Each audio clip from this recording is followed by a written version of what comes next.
La Bible en un an. Lecture du 20 novembre. Jacques, chapitre 4. D'où viennent les luttes? Et d'où viennent les querelles parmi vous?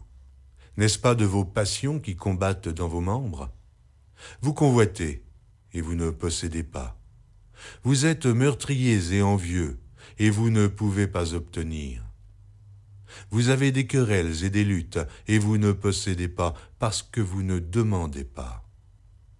Vous demandez, et vous ne recevez pas, parce que vous demandez mal, dans le but de satisfaire vos passions. Adultères que vous êtes. Ne savez-vous pas que l'amour du monde est inimitié contre Dieu? Celui donc qui veut être ami du monde se rend ennemi de Dieu. Croyez-vous que l'Écriture parle en vain? C'est avec jalousie que Dieu chérit l'Esprit qu'il a fait habiter en nous. Il accorde au contraire une grâce plus excellente. C'est pourquoi l'Écriture dit « Dieu résiste aux orgueilleux, mais il fait grâce aux humbles.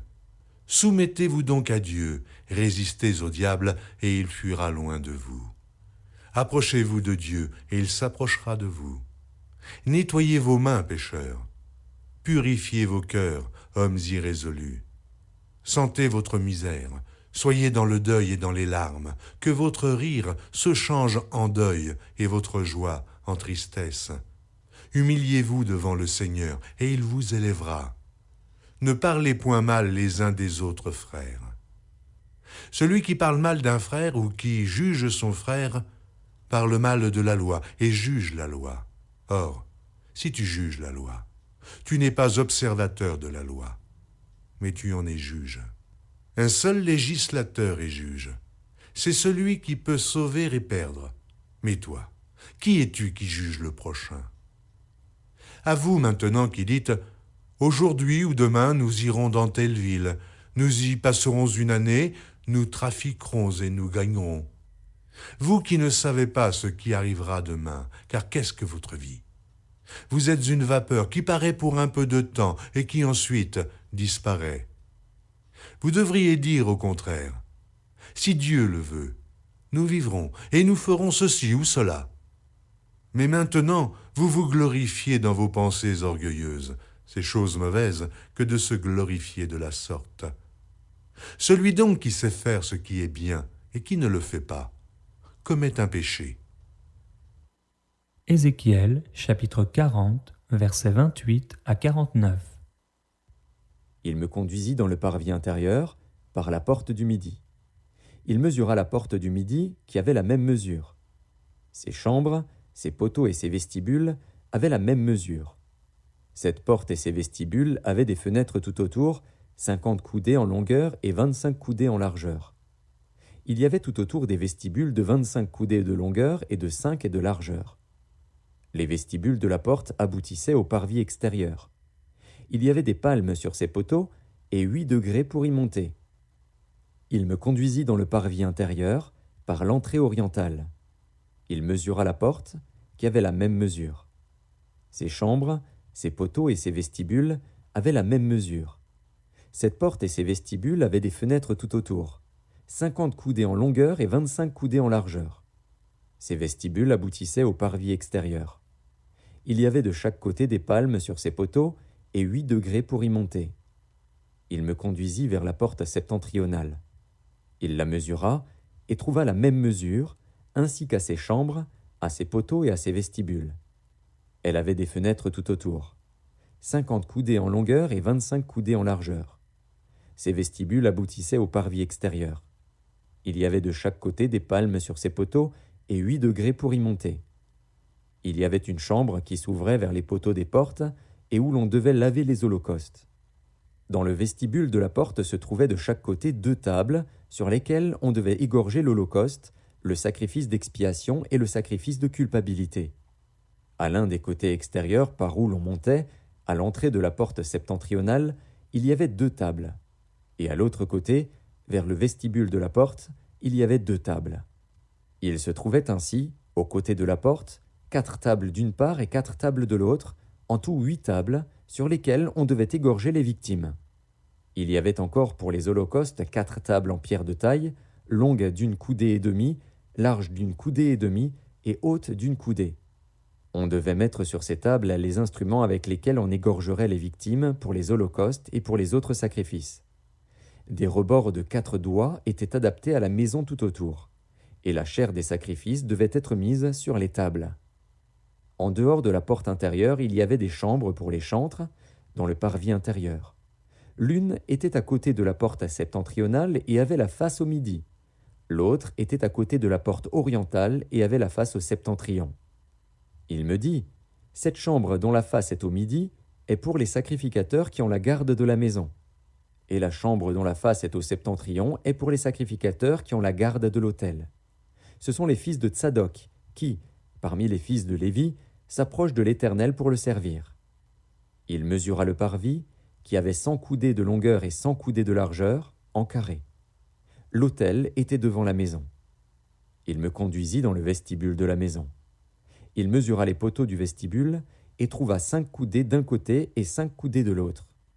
La largeur de la porte était de 3 coudées d'un côté et de 3 coudées de l'autre.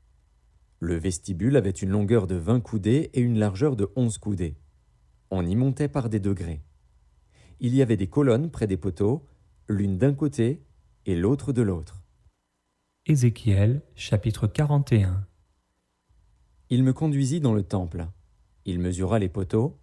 Il y avait 6 coudées de largeur d'un côté et 6 coudées de largeur de l'autre, largeur de la tente.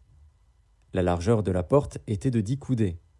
Il y avait 5 coudées d'un côté de la porte et 5 coudées de l'autre. Il mesura la longueur du temple, 40 coudées, et la largeur, 20 coudées. Puis il entra dans l'intérieur. Il mesura les poteaux de la porte, 2 coudées. La porte, 6 coudées, et la largeur de la porte, 7 coudées. Il mesura une longueur de 20 coudées et une largeur de 20 coudées sur le devant du temple. Et il me dit, « C'est ici le lieu très saint. » Il mesura le mur de la maison, 6 coudées, et la largeur des chambres latérales tout autour de la maison, 4 coudées. Les chambres latérales étaient les unes à côté des autres, au nombre de 30, et il y avait 3 étages. Elles entraient dans un mur construit pour ces chambres tout autour de la maison. Elles y étaient appuyées sans entrer dans le mur même de la maison. Les chambres occupaient plus d'espace à mesure qu'elles s'élevaient, et l'on allait en tournant, car on montait autour de la maison par un escalier tournant. Il y avait ainsi plus d'espace dans le haut de la maison, et l'on montait de l'étage inférieur à l'étage supérieur par celui du milieu. Je considérais la hauteur autour de la maison. Les chambres latérales, à partir de leur fondement, avaient une canne pleine, 6 grandes coudées. Le mur extérieur des chambres latérales avait une épaisseur de 5 coudées. L'espace libre entre les chambres latérales de la maison et les chambres autour de la maison avait une largeur de 20 coudées tout autour. L'entrée des chambres latérales donnait sur l'espace libre une entrée au septentrion et une entrée au midi, et la largeur de l'espace libre était de 5 coudées tout autour. Le bâtiment qui était devant la place vide, du côté de l'Occident, avait une largeur de 70 coudées, un mur de 5 coudées d'épaisseur tout autour et une longueur de 90 coudées. Il mesura la maison, qui avait 100 coudées de longueur. La place vide, le bâtiment et ses murs, avaient une longueur de 100 coudées. La largeur de la face de la maison et de la place vide, du côté de l'Orient, était de 100 coudées. Il mesura la longueur du bâtiment devant la place vide, sur le derrière, et ses galeries de chaque côté. Il y avait 100 coudées. Le temple intérieur, les vestibules extérieurs, les seuils, les fenêtres grillées, les galeries du pourtour aux 3 étages, en face des seuils, étaient recouverts de bois tout autour. Depuis le sol jusqu'aux fenêtres fermées, jusqu'au-dessus de la porte, le dedans de la maison, le dehors, toute la muraille du pourtour, à l'intérieur et à l'extérieur, tout était d'après la mesure et orné de chérubins et de palmes. Il y avait une palme entre 2 chérubins. Chaque chérubin avait 2 visages, une face d'homme tournée d'un côté vers la palme et une face de lion tournée de l'autre côté vers l'autre palme. Il en était ainsi tout autour de la maison. Depuis le sol jusqu'au-dessus de la porte, il y avait des chérubins et des palmes, et aussi sur la muraille du temple. Les poteaux du temple étaient carrés, et la face du sanctuaire avait le même aspect. L'autel était de bois, haut de 3 coudées et long de 2 coudées. Ses angles, ses pieds et ses côtés étaient de bois. L'homme me dit, « C'est ici la table qui est devant l'Éternel. » Le temple et le sanctuaire avaient 2 portes. Il y avait aux portes 2 battants qui tous deux tournaient sur les portes, 2 battants pour une porte et 2 pour l'autre. Des chérubins et des palmes étaient sculptés sur les portes du temple comme sur les murs. Un entablement en bois était sur le front du vestibule en dehors. Il y avait des fenêtres fermées, et il y avait des palmes de part et d'autre, ainsi qu'aux côtés du vestibule, aux chambres latérales de la maison et aux entablements. Psaume chapitre 118, versets 19 à 29.